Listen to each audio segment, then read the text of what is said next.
各位小朋友，你仲記唔記得出世之前嘅事呢？你知道係阿爸同阿媽將你生落嚟噶嘛？係咪啊？咁樣你仲喺阿媽肚裏邊嘅時候，又係點樣長大呢？我哋呢就一齊睇下呢本書咯。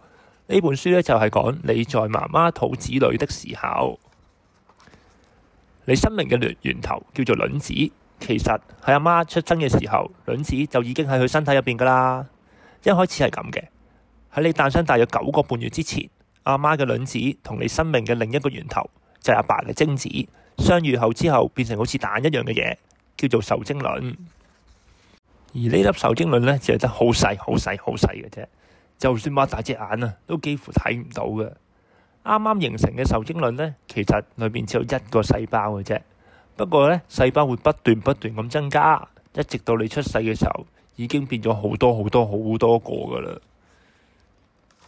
受精卵最初呢係喺輸卵管入邊，花咗7日嘅時間嚟到子宮。子宮就係你專屬嘅房間，你喺呢度活動、休息，慢慢咁樣長大，直至到同世界見面嘅一日。但係而家仲未有人知你喺阿媽個肚入邊嘅，又連阿媽自己都唔知嘅，蠢地咁嘅樣。喺你出世大約8個月之前呢，阿媽開始覺得身體同平時唔係好一樣啦。有時有啲攰，或者覺得唔舒服，成日好似瞌眼瞓咁樣，胃口又唔係幾好，食唔安，坐唔落，成日呢都唔知自己想做啲乜嘢，就係想瞓覺咁啊。呢咁樣嘅日子呢，持續咗好幾日，於是阿媽就開始去檢查啦。咦？呢個時候發現自己有咗小朋友喎。身體嘅呢啲現象呢，叫做孩喜，因為阿媽肚入邊有你啊嘛，咁喺度慢慢長大咯個肚。呢個時候嘅你呢，就好似一粒櫻桃咁小嘅啫，但係嗰個小小嘅心臟啊，已經開始噗噗咁樣跳噶啦。之後啦，喺你出世大約7個月之前呢，小小嘅身體呢，開始有一啲好大嘅轉變咯。你嘅眼睛啦、耳朵、嘴巴、牙齒同手腳等等呢，都開始呢慢慢生出嚟啦。原來嘅你呢，就好似阿媽肚入邊嘅一條魚咁樣啊，但係而家呢，已經變成一個小嬰兒嘅模樣咯，開始見到啲眼耳口鼻啦。呢個時候嘅你呢，就好似一粒草莓咁大。再之後1個月啦，阿媽嘅子宮裏面呢，就出現咗胎盤，佢呢係營養同埋氧氣進出嘅地方，可以幫助你順利長大噶。營養呢，先係會喺阿媽嘅血液去到你嘅胎盤嗰度，再經過臍帶運送俾你。阿媽同你之間就係靠呢條臍帶去連結噶啦。簡單啲嚟講呢，即係阿媽食咩就透過呢條臍帶呢，就輸送俾你一樣啦。然後呢，你身體裏邊一啲唔需要嘅嘢呢，咁就會順住臍帶呢，又翻返去阿媽嗰度嘅。而家嘅你呢，差唔多就係一個檸檬咁嘅大小，跟住落嚟仲會繼續長大噶。再睇清楚啲，你喺子宮裏面呢，就好似一粒倒過嚟嘅梨。你嘅四周呢，都係溫暖嘅液體，叫做羊水，暖粒粒咁樣包圍住你嘅。不過裏邊冇空氣，咁點呼吸啊？咁咪窒息咯。唔使擔心，你仲喺阿媽個肚入邊噶嘛。我哋頭先講過，仲有條臍帶噶嘛。咁你可以透過臍帶呢，同阿媽呢交換啲氧氣同二氧化碳，咁就可以噶啦。咁即係話呢，你而家仲係唔使自己呼吸嘅。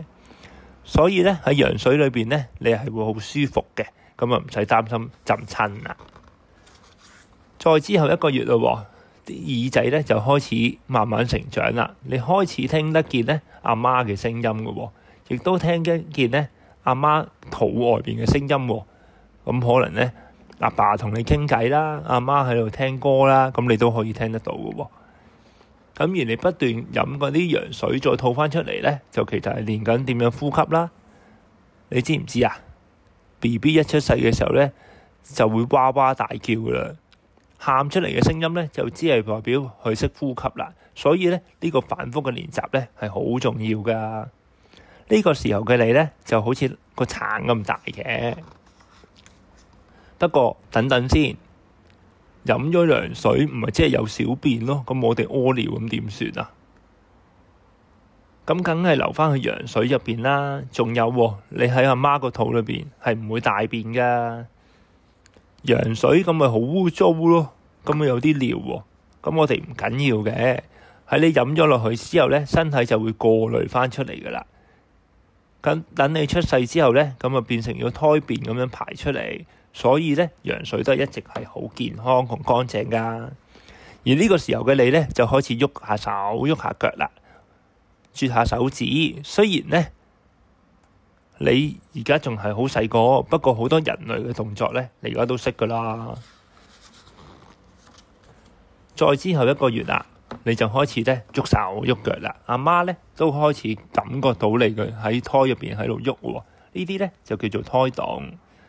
阿媽覺得胎動嘅時候咧，知道你就開始健康咁樣成長啦。咁所以咧，大部分阿媽咧都好開心嘅。呢個時候咧，你就長得好快好快嘅，所以阿媽咧就大食咗好多喎。因為而家咧佢入邊有2個人啊嘛，一個 B 一個佢自己。所以咧就會食多咗好多嘢啦。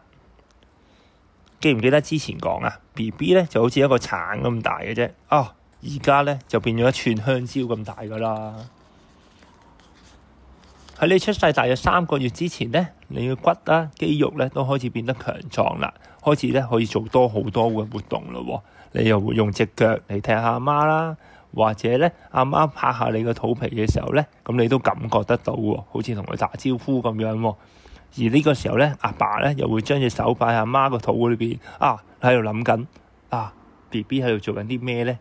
哇！原來咧 BB 可以做咁多嘅動作噶喎，已經有時又會伸下手、伸下腳、玩下手指咁樣喎，不停長大嘅你咧，已經咧有一個高麗菜咁大咯。到你誕生之前2個月咧，阿媽嘅肚咧就變得好大啦。每個人見到都知道佢係大肚婆啦，有個 BB 喺入邊啊。呢個阿媽咧，就算耷低頭咧，都見唔到腳趾咯。點解啊？因為個肚太大個啊嘛。因為個肚好重啦，咁我只可以咧一步一步慢慢行樓梯都好容易喘氣啊。冇瞓覺咧都唔舒服喎，所以咧只可以打側去瞓嘅啫。呢個時候嘅你咧，就好似一個南瓜咁大啦，咁喺個媽嗰度咧喐來喐去，喐來喐去喎。好啦，到你出世之前大約1個月咧，你嘅身體幾乎都生好晒噶啦，連頭髮啊、指甲啊一啲好少嘅嘢咧都開始生埋出嚟喎。呢個時候嘅你咧，就好似一棵大白菜咁大啦。而之後過嚟個1個月咧，你嘅身體咧就會開始積聚更多嘅脂肪啦，咁所以咧就會重多好多嘅喎。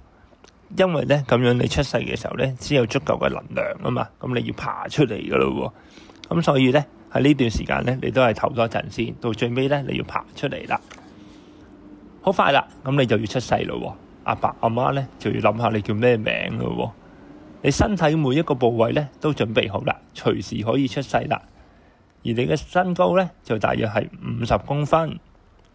而家嘅你咧就好似一個大西瓜咁大啦，喺阿媽裏邊咧就覺得有啲逼啦，所以咧準備出嚟啦。哇 BB 出世啦！恭喜恭喜！就係咁咧，你經歷咗大約270日喺阿媽個肚裏邊咧，慢慢長大，由啱啱一開始圓咕碌咁嘅細胞咧，到而家咧就成為咗一個獨一無二嘅你，阿爸阿媽嘅寶貝啦。當然啦，除咗你之外，阿爸阿媽阿爺阿嫲，仲有好多唔同嘅朋友咧，都係好錫你嘅喎。咁同埋咧，都係咁樣出世嘅。你啦，你而家嘅朋友，仲有住喺其他國家嘅人咧，都係咁樣出世嘅。咁咧，最後咧，我希望各位小朋友咧，出世之後咧，就有一個好好嘅家庭啦。咁啊，大家都愛錫大家啦。多謝。